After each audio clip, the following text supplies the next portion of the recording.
Welcome to Stage Mom Podcast, a podcast for breakthrough bands and artists. Today we have Dirty Rivals. Dirty Rivals is an alternative rock band out of South Florida. These guys are such nice people, and I enjoyed every second of talking to them. I love the sound that they're portraying through their music. They remind me of a really excellent rock band out of the 90s, and I cannot tell you how refreshing that is. Go check them out on their social media networks and check out their Spotify. They have a great sound that everyone will love. I've got another obsession, a confession in my head that I can't seem to get by. It's just another aggression, a confession that I can't ever seem to vocalize. All right, so we have Dirty Rivals, and I just want to go through Jacob and Ant and Nelson, have them introduce themselves and what they do in the band. So I guess we'll start with Jacob. Jacob's on my first on my left. Yeah, my name's Jacob. I'm the lead singer and also one of two guitarists in Dirty Rivals. Okay. I'm Ant. I play Phat Bass specifically. What is Phat Bass? Fat, it's spelled Phat. Oh! Okay. Not just bass. I'm 46 years old, okay? So, but I do know what Phat. Okay. Thank you. All right. All right, Nelson. And I'm Nelson, and I play guitar. Okay. All right. And then we're missing Steven right now, who is the drummer. Right. Who's a great drummer, by the way. Okay, Yeah, so the best. when did you guys join together? Like, when did your band form? So it was a very complicated beginning because we started literally 2 weeks before COVID hit. It was me and Steven initially. He had reached out to me on Instagram about forming a band because I had just gotten out of a band and he had just gotten out of a band. So we jammed together a few times. Things worked out really well. We met Nelson through a basically Tinder for musicians. I don't know what it's called. I forget, but it's literally you swipe if you see a musician that I you don't even know. And yeah, I don't remember the name. I didn't even know they had that. I don't know this Didn't story. either. I didn't know that we met Nelson through musical Tinder. Yeah. Yeah. We met Nelson through Yeah, I was sitting at the bar with my Tinder, basically. Yeah, we found Nelson on That is musical so funny. Tinder. And then we started jamming as a three-piece. Then we've gone through a few bassists throughout our time, but we met Ant last fall, going into fall, and it had taken so long to really solidify the lineup of the band just because we were looking for that perfect fourth member, that perfect bassist, and we found Ant. Right. So then we really kind of solidified ourselves as a band, and we've been playing together, us four, for about 6 months now. So yeah. Okay. So, Jacob, what band were you in before? I'm just curious if I know. We were called at the time 5800. So we were at 5800 at the time, yeah, and no, I they're don't know. Better Okay. Strangers now. They changed their name, but Okay. All right. and then Steven was in a I'll have band to called look up. Exigent. Better Stranger sounds familiar, but Yeah. yes, I knew Exigent because they would play alongside a lot of shows with my daughter's band. So Oh, okay, awesome. What band? that's how I knew think I Steven believe I've and heard. Cassie. Yeah, I've heard of your daughter's band. I forget what it. My daughter's band, she's the drummer for Saving Harold. Okay, but, Saving Harold. That's what they're on a yeah. hiatus right now. Max, the bassist, is in Berkeley. So my daughter's Okay. actually doing a solo thing right now. She's getting ready to release an EP, but just about you guys. Oh wow, that's awesome. So anyhow, so Dirty Rivals. Where did you come up with the name Dirty Rivals? I always imagined that it was you guys were all in different rival bands. Sure. No? we could roll with that. This is yeah. That's kind of cool, actually. I think Kinda Steven just came up with it. Yeah, I don't even. It's a really great remember. name. Thank you. We think. Yeah, I think it was really Steven represents came us. up with it, and we were all. No, it's a great name. It definitely is a lot to the imagination. So, all right. So, if nobody's ever heard of you guys, how would you describe your music? We're as heavy as commercially possible, I guess would be the best way to put it. Yeah, I would say it's just. I think my mic might be having a little latency because I feel like I'm coming in. I hear you. Okay, cool. You are. No, you're good. But it's okay. Okay, cool. Yeah, I'd say kind of like Nelson said, we're trying to really be as heavy as possible while still kind of going the commercial route. So we like to infuse a lot of different genres. I'd say we're like hard indie rock, alternative rock. We like bands like the Foo Fighters, Royal Blood, Nothing But Thieves. So kind of along that lane. Mm-hmm. So it's funny you say that, because when I was doing my research on your band, I was listening to you guys, and you actually don't sound anything like what all these other local bands that I've had on to date sound like. And the first thing that came to mind was like, wow, this is really good old school rock. And that's just how it felt to me. Is that what you guys were trying to portray, or am I just showing my age? No, definitely. I think that was something we were trying to. Yeah, that was something we were trying to do. Like, we didn't necessarily like want to just put ourselves right in a genre or something like that. We just kind of wanted to be in your face, kind of, but like kind of what Jacob was saying, be melodic still, and it just riffs and riff city. Okay. All right. So what do you guys feel is the most challenging project that you've completed so far? Because you have 3 singles out. Am I wrong? Do you have more? Yeah, we have 3 singles. We're gearing up to release some more here very soon. But I would say the most challenging, I don't know if I'd call it necessarily a project, but the most challenging aspect of the band was definitely getting through COVID. Because it was kind of a blessing in disguise, because it allowed us to really kind of be creative and figure out things to do that like we wouldn't have under different circumstances. We wrote a lot during that period, but we couldn't really play shows. So we were actually a band for about a year and a half before we even announced that we were a band. We were just kind of behind the scenes, writing, trying to record as much as possible. We played one show at Loser Lounge, I think like that Halloween, but that was really it. So yeah, it was definitely challenging to navigate that and to try and get through that.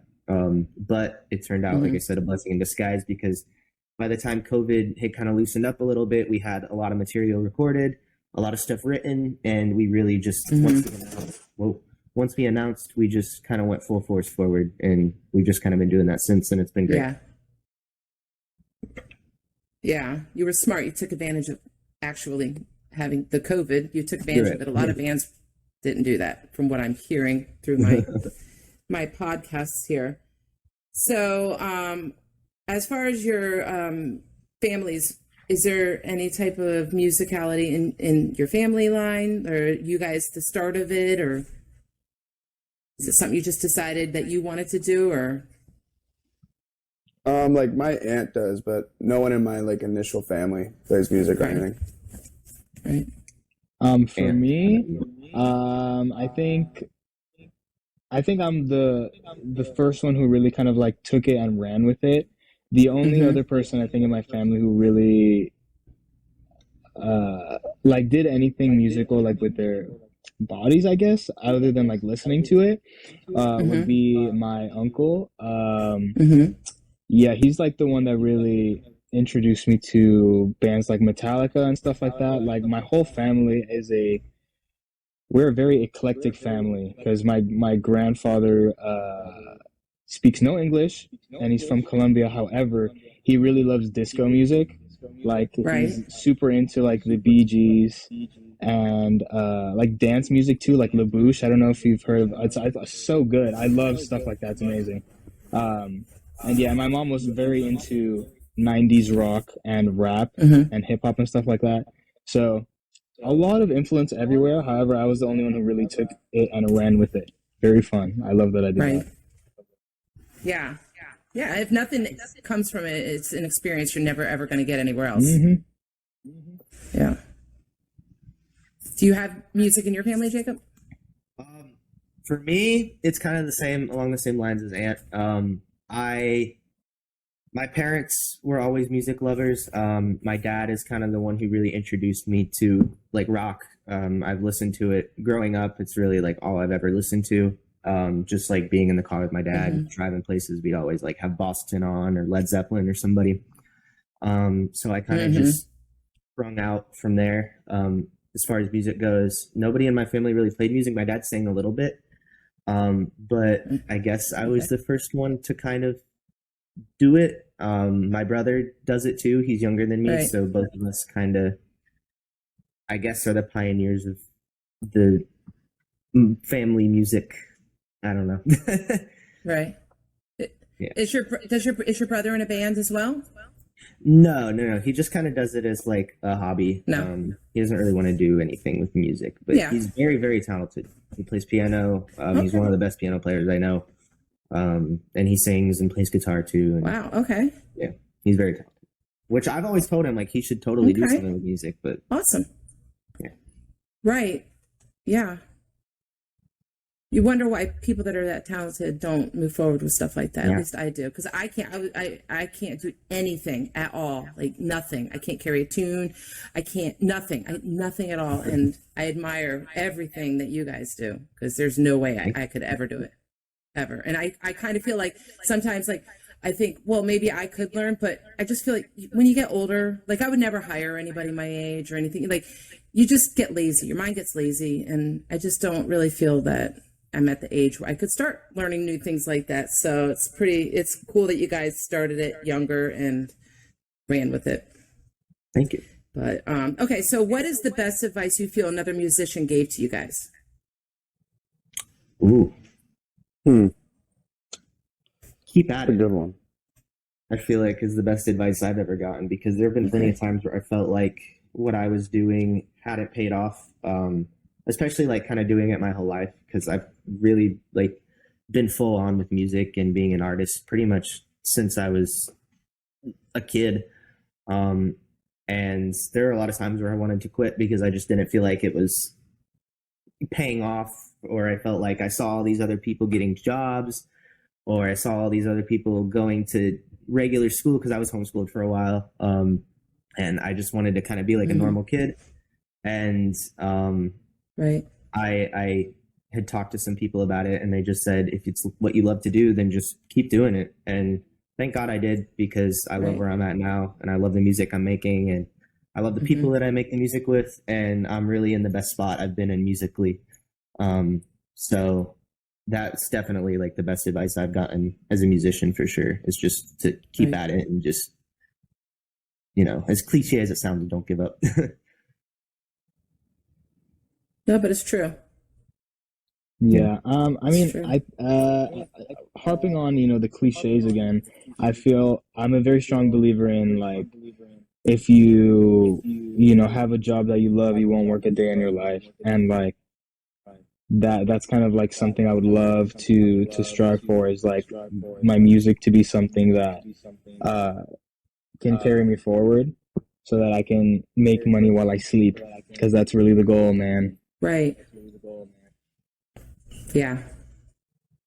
It's true. For me, I don't know if I have a person that I could directly say gave me advice, but I think like, you know, something I always heard or anything like that was just kind of like, make the music you want to make. Like, don't try and like put yourself like in something that you think like you could get big in just because it's popular, or like you think it could work. Like, just if you're good at what you love, and like, you know, you make the music that you love, like it will pan out, kind of. Right. Yeah. But that's true though. That's kind of like when you do what you love, you're just going to shine. But you must have appreciated me saying what I said earlier then, when I said, you know, you guys are not like everything I've heard from all the other bands. You're doing your own thing, and you know, it sounds great. So thank you so much. You're definitely doing that. Thank you. We appreciate that. So what is your ideal collaboration? What musician do you feel you would love to collaborate with? I'll let Nelson take this one, because Nelson is very strongly opinionated on who he loves as musicians.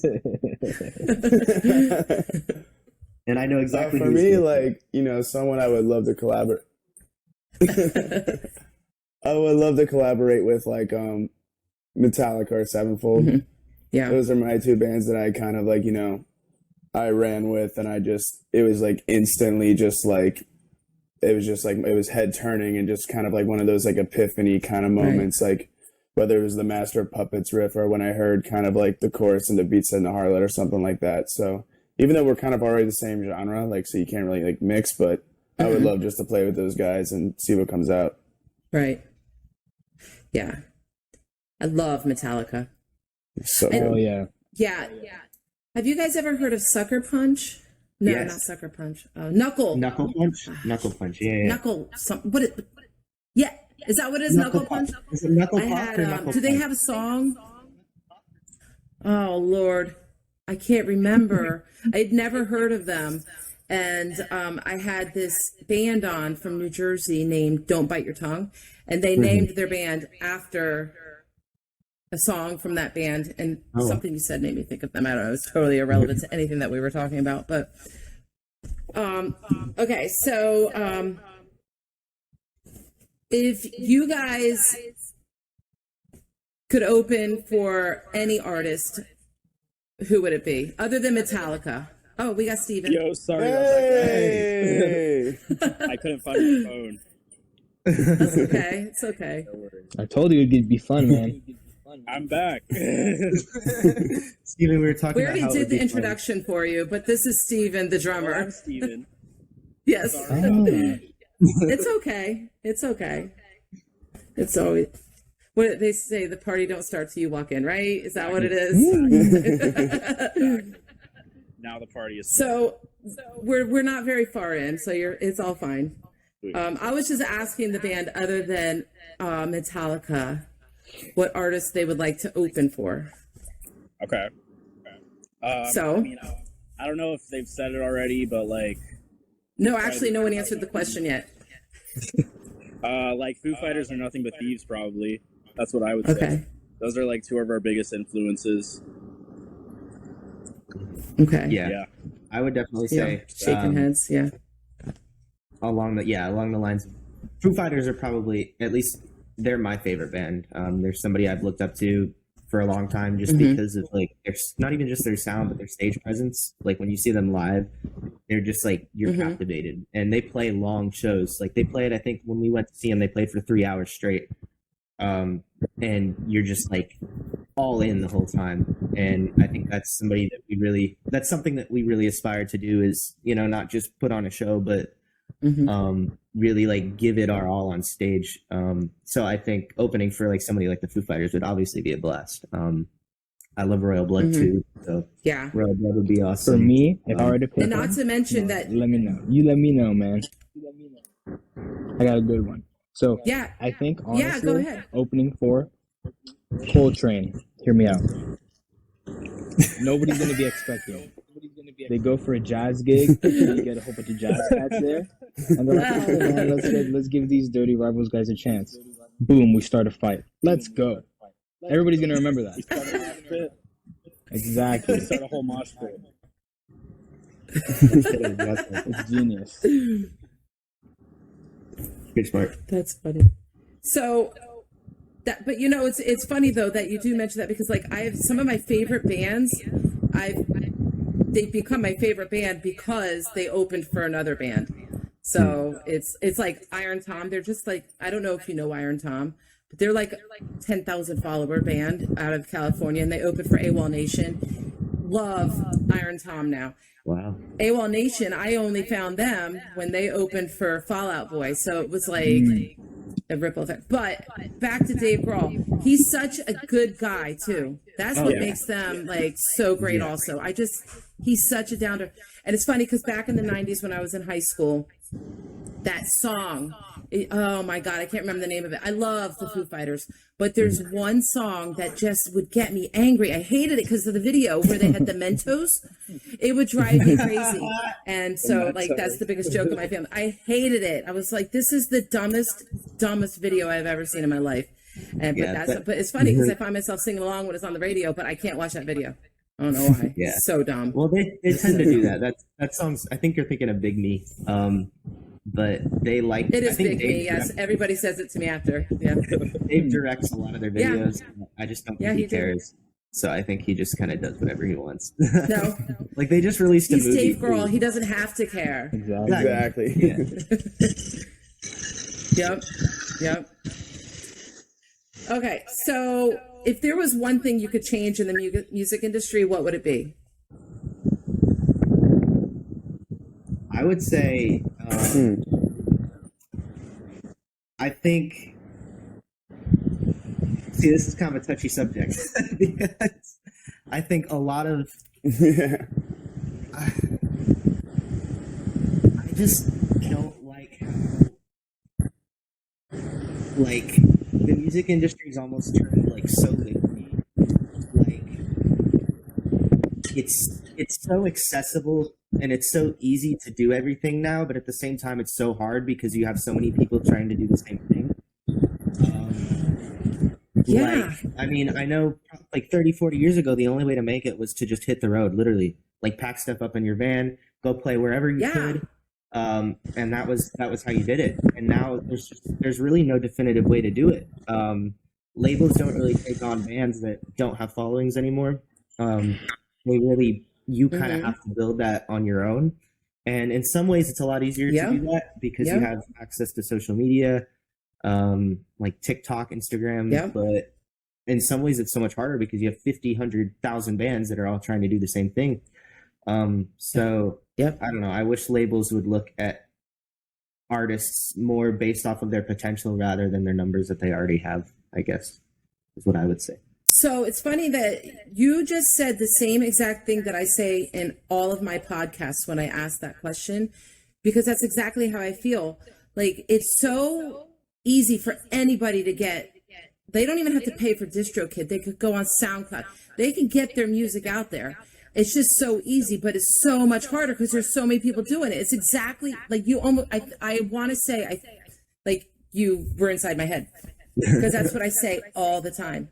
It's awful. It's awful for you guys that it's just awful because like back in the day, like Madonna or anybody back in the day, Guns N' Roses, come on. Yes. So they get someone to, sign them and they're going. That's it. But nowadays you could have anybody and you're still competing with all these other people that are, as far as like producing though, now that I'm on that in my head, do you guys produce your own stuff and record it all yourself? We work with a guy named Brian Kuznets. He's actually from a band that's from down here, but they're called Fame on Fire. So we work with him on a lot of our stuff. We kind of come up with like a lot of we songwrite, like we write the song for the most part, and then we usually take it to Brian and he helps us out with like just getting those final touches, getting stuff in if we need like a lead part or something. So it's kind of a mix of like us, and it's more of like a collaboration between us and him. But yeah, he helps us out a lot with our stuff. And he's great. He's fantastic. So how would you describe your songwriting process? Like, is there one writer in it? Like, how do you guys do that, being that there's 4 of you? We all kind of contribute. It kind of comes up. No, go ahead. Yeah. No, you're good, dude. We all kind of contribute in our own way, Yeah. Like, I think usually it's typically, I think for most bands, it's like the guitarist and the lead singer usually write a lot of the parts.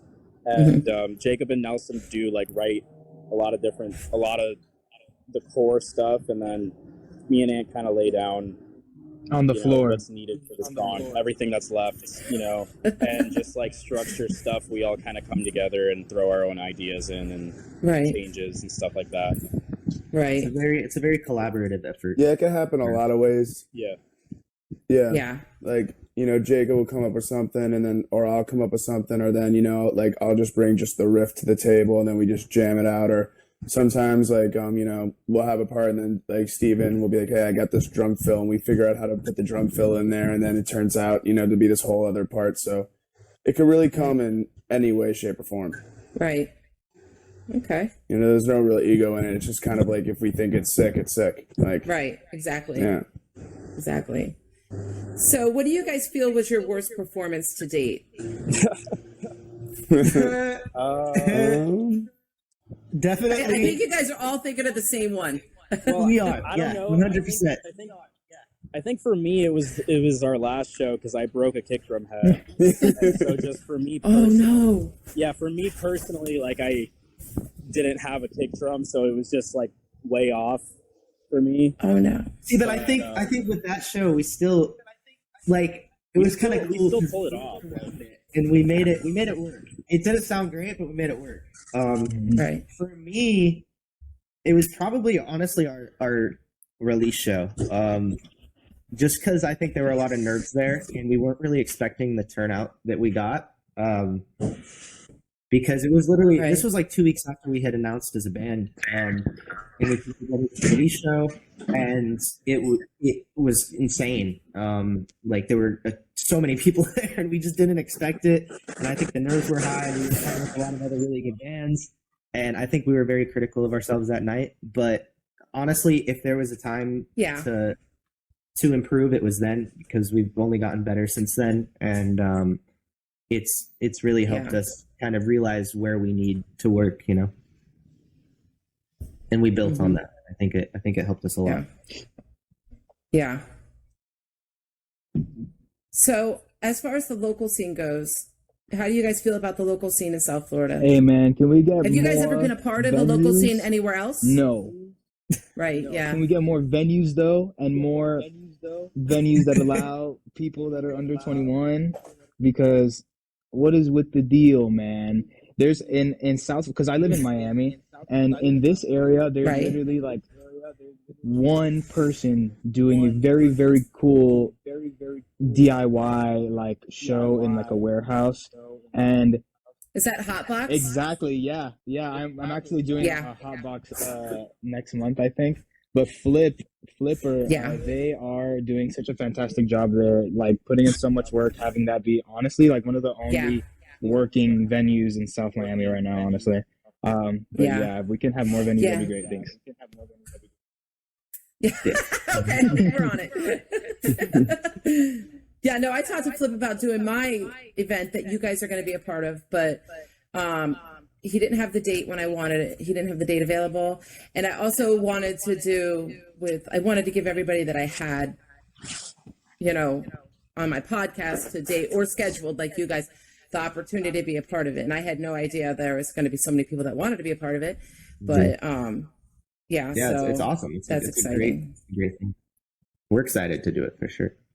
But that's what I was looking for, was a place for all ages. So that's why I was like, oh, Water Ale, because I mean, they have a good clientele, like, and they've now covered the garden area, and you know, so if it rains, it won't be bad. And they've got a huge parking lot for, you know, sometimes they expand to there.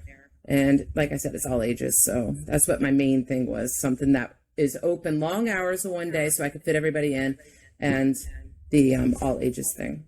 And you can bring your dog too if you want. Oh, nice. I have to bring that up. Nice. That's always exciting. So do you guys have any favorite local bands? Favorite local band? I like the Nolas a lot. I just saw them recently. Okay. I'm gonna go with Goat Rope. Goat Rope. Hashtag the Lake Worth scene. Lake Worth. Okay. Audio Crisis is pretty big. They're really fun to watch if you've ever seen them live. Okay. I think I've seen them once.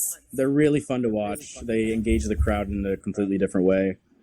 A lot of those bands are really fun to watch. For me in South Florida, the ones that I really, really love, I recently just saw them at the Hotbox Frogs show, Mercy. Go crazy. You actually had Corazon Rabioso on, I think, the other day. Yes, what a fun I love group. them. Pierre, I went to college with Pierre, so that's like my boy right there. They're so fun. They're a great group. But there's a lot of cool Florida bands, like Creature Cage is really good. The Creature Cage. Creature Cage comes out on Friday. Mold goes crazy. Very, very good. There's just so many. It's so good. I really love the music scene. It's a great one, I think. Yeah, so many very talented musicians here. It's insane. Yeah, I think it's really expanded and grown over the past few years too. I think in a really good way. Because when I was doing stuff like 4 years ago with my old band, it was kind of hard to get shows like we are now, just because everything in Miami was like, I mean, it still obviously is very club oriented, but I think there is a growing rock scene. And I think now is a really good time to be a band in Miami, and at least in South Florida. Just because I think there's a lot of really cool bands that are all really willing to play really cool gigs with each other, put on these really cool, like, even if they're like DIY, they're like still some of the like sickest shows I've ever seen. So yeah, and people think would it's really travel like insane amounts, honestly, to just play a show with like each other. Like it's insane how willing people from like Orlando are to come to Miami and play a show. Like, yeah, man, we just want to play music. Like, oh, okay, very interesting. I love that. Yeah, I love that too. I really do. And I love, like, well, I haven't been in a while, but when my daughter's band would play those shows, I just loved going and watching all the different bands and the different genres, and I would sit and get to know them all then. That's how I became, like, Young Fiction Boys. They're like my sons. And, like, I would trust them with my 9-year-old. So, like, they're good guys. But that's how I met them, was through doing that. And they're just, so, I mean, you guys definitely have a good opportunity in South Florida right now to get known as a band, I feel. Yeah, now's the time for sure. Thank you. So, do you have any favorite venues other than Hot Box now? I mean, I know but that is like all over social media now. I miss Churchill's Pub. It's coming back, I think. I hope so. Hopefully they clean the bathroom. Doubt it. Yeah, the bathroom. Yeah, I know. I love Churchill's. I love Gramps. I love Culture Room. That's a little bigger. Culture Obviously Room Culture Room is cool. crazy. Revolution. We You guys played are a playing place. Poorhouse coming up, right? Yeah, we have Poorhouse on the 2nd. I've never played I don't there. know I'm excited. if you've It heard looks of really cool. Naomi's Garden. I haven't. It's in Little Haiti. It's a little obscure, Okay. but it's very cozy, like Haitian spot where they sell homemade food and like drinks. It's very, very cozy there. Like they usually do stuff at night, so they have like very beautiful lighting. Yes, that's a very cute venue. We played a place All called right. Onstage Studios. Do you guys have a dream venue that you want to play at? Is that in Sunrise? Onstage Studios? Onstage Studios? No, that's 10. Onstage Studios is in Boca. Okay. Yeah. I haven't been there. We just played there. It was pretty sick. Yeah, that's where I broke Yeah? the kick drum head. Really? Oh, no. I can't believe you did that. Yeah, just 3 songs Rock and in, roll. and it's gone. Oh, my God. Oh, man. That's what I'm so terrified about for my show, because I'm doing 15 minutes between each band. You guys will find that out. But my daughter, I convinced her to let me just use her drum set so that we don't have to do switchovers. I mean, obviously, if a drummer wants to, like Steven, if you wanted to use your drum set and we could get it done in 15 minutes, I have no problem with that. I just was feeling overwhelmed and stressed that we were going to be late because I'm literally booked to the second that they close. So, but I was like, should I get some new heads, like just in case? And she's like, no, it's going to be fine. And I'm like, now you tell me this. I'm wondering if it's like a sign that I should be calling Sweetwater tomorrow. Usually a kick drum head is like the last thing to break. And Okay. I don't know. It was just that night. It's just It time. was just meant You were for having it. too much fun. It was just meant for it. It was meant to break. But I think, I mean, usually people don't even switch out their heads when they're backlining. So honestly, I don't think that's something to really be super worried about. But like anything can happen to anybody. Yeah. and that's me. I'm that person. So I might just have to just so I have peace of mind knowing we got something there in case something happens. I'll bring an extra kick drum head. Okay. If one's broken, we know who did it. Yeah. All right. So as far as your dream venue, what's your dream venue? Like where you feel that you've accomplished something? I feel like at For least me, I'd say the ones that we've named, probably like Revolution or Culture Room. At that point we know like, okay, like you have to have done something right to get into these venues. Right. You know? Yeah. Right. Yeah. You guys haven't played Revolution yet? No. No. Okay. Well, hopefully, because that's what the fan favorite of my show. They get a spot at Let's Revolution go. Live. In the Yeah. fall. So bring your friends out. The voting will be on site, not online. Oh, All right. So We'll bring the entourage. you have to bring the Nelson the posse. dogs, the cats, the kids, it's all ages. You bring them all. Do pets get a vote? What's that? Do the pets get a vote? Hey, if they're there, go. I'll let them vote. Okay, so I'm going to move on to the next segment here, just to get to know you as people. And I'll just choose a couple because I know that Jacob has class and we're all for school, even though it's getting in the way of our podcast. I'm not even. No, I'm just kidding. He's getting gaslighted into going. All right, so I don't know whoever wants to answer this, whoever jumps at it first, but what's the most trouble you've ever gotten into? Well, which No one's one's jumping. who's the most troublemaker of the band? And then you can answer the question. I feel like Nelson probably. Nelson has the most stories. It's more like, do I want to say the most trouble? Or? Yeah, right? I guess for me, most trouble I've ever been in. I got caught smoking pot on my roommate's birthday in college. Yeah. Who'd you get caught by?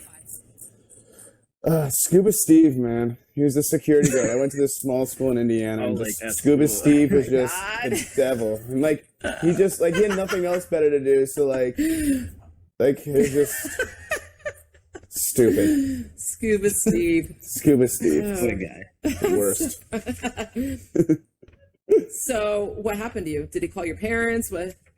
So the funny story about it is that so I was playing ball at the time too. So I was in more trouble with my coach.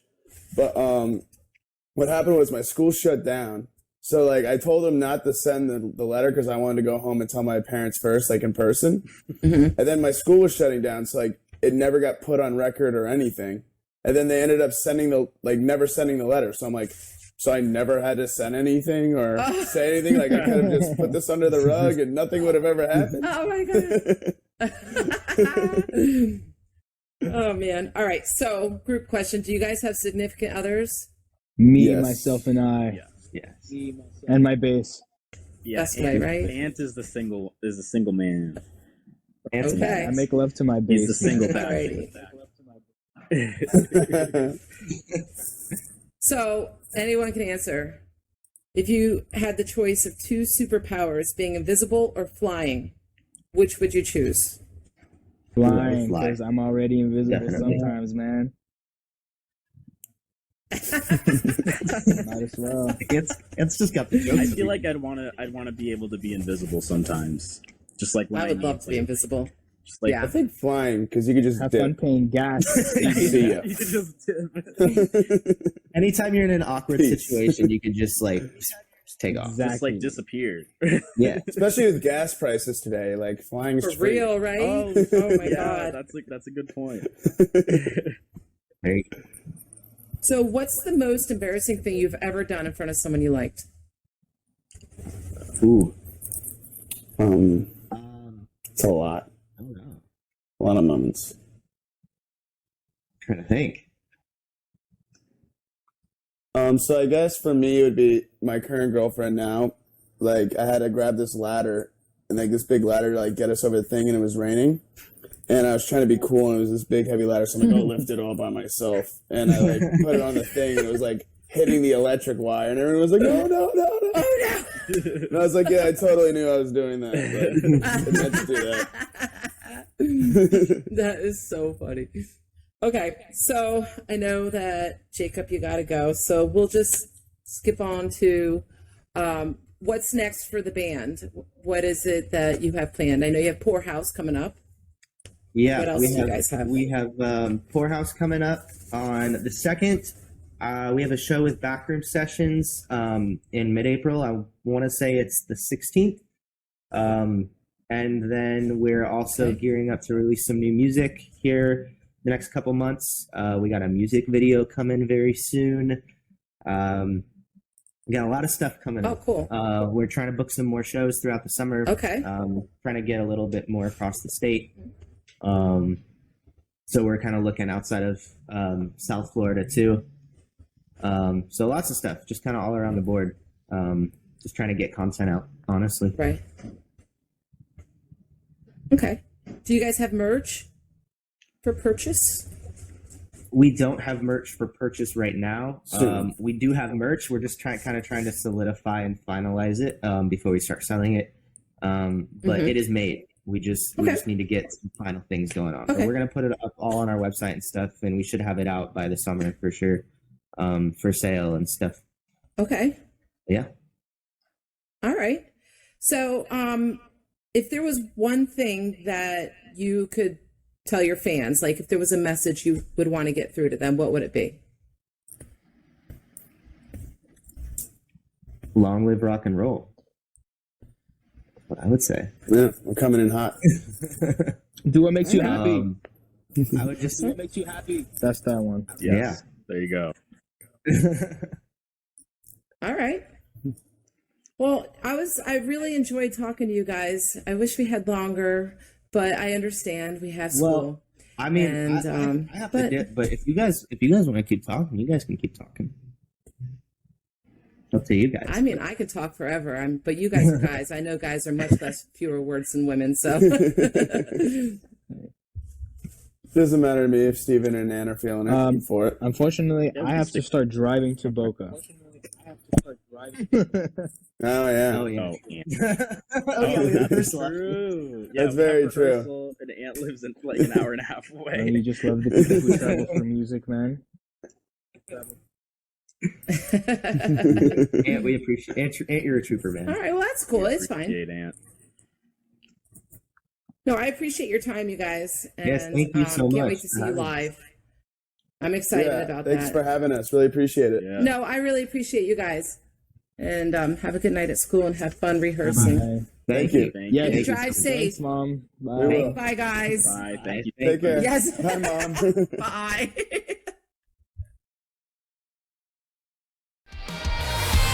Just another aggression, a confession that I can't ever seem to vocalize.